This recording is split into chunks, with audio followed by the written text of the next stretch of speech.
matende que a entrada lo que será, sei seguro, nós não voorstander dizer, ja, dus se tem papia, dus sei te standpunt di Celicor, per entrada tem que abre, right? No, ja. Dos também matende over die 30 florin que está worden cobrar. 30 florin que está worden cobrar aqui tem por lo menos 25 para 30 anos de lei mara, right? Que tá essa tarifa que está cobra para 1000 kg de sushi, yeah? Argumento que eu vou trazer adiante van que o Celicor sim tá deponer su sushi por nada.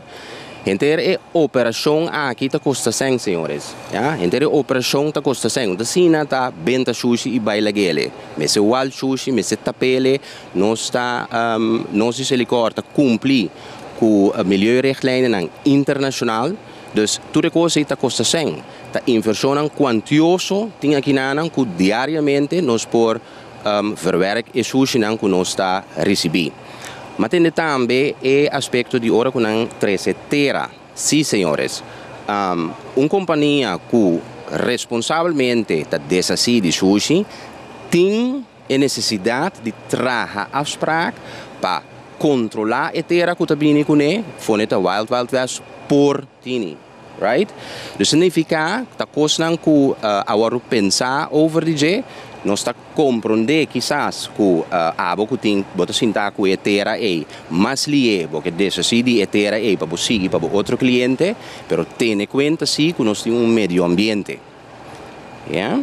Dus mita volver repetir, se tem que papia por papia, yeah? Então é algo. Não por papia mesmo? Não, mita querer nós temos que trabalhar de uma maneira estruturada. Algo que também tem a nível de Ministério de Salubridade, yeah? Então, pero lo qual sim não está aceitável, tá?